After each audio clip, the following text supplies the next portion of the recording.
Moving on to principle number 3, we know that cold calls, inbound and outbound, are not always the most easy to convert.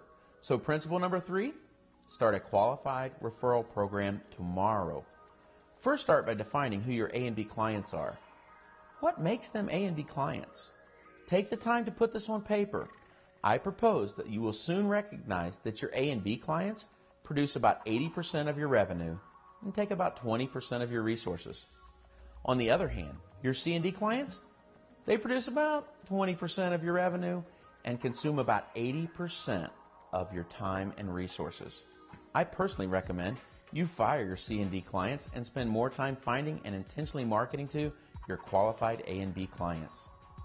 Now I know getting you to do this will take some time before you see the value. So instead of firing those C and D clients, as you begin marketing to the more select group of A and B clients, simply stop catering to the C's and D's. A good friend of mine owns an agency in a town just south of us.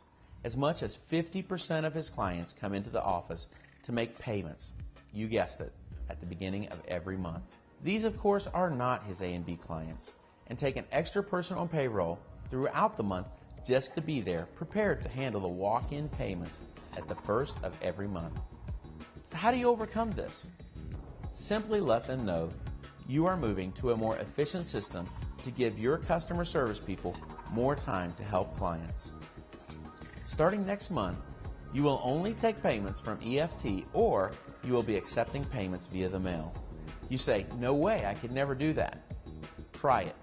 2 things are going to happen, I promise you. 1, you won't have to keep that extra person on payroll for the first of the month. And 2, you can now focus your attention on growing your business with A and B clients.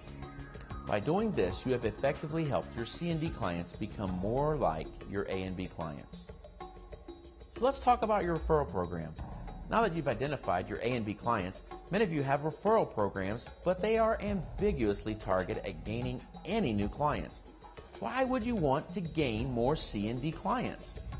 Now that you know what your target market is, your A and Bs, how does your referral program work? This is so simple. You're not going to believe the results.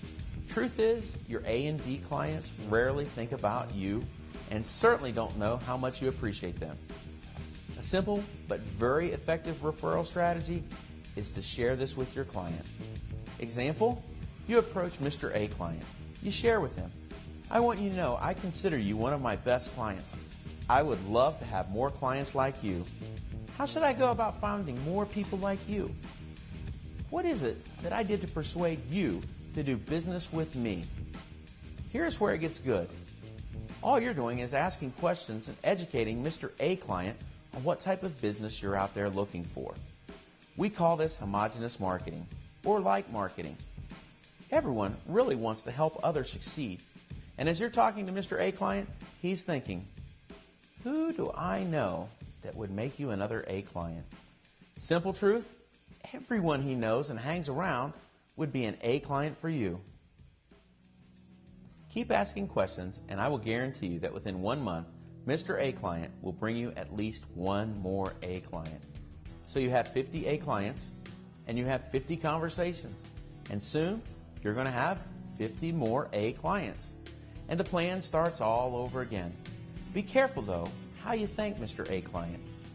Mr. A client doesn't want a gas card or flowers or anything like that. Gifts just seem to make the relationship cheap and salesy. They referred you because they like and believe in your services, not to be recognized with a monetary reward. It's your C and D clients that'll work for gas cards.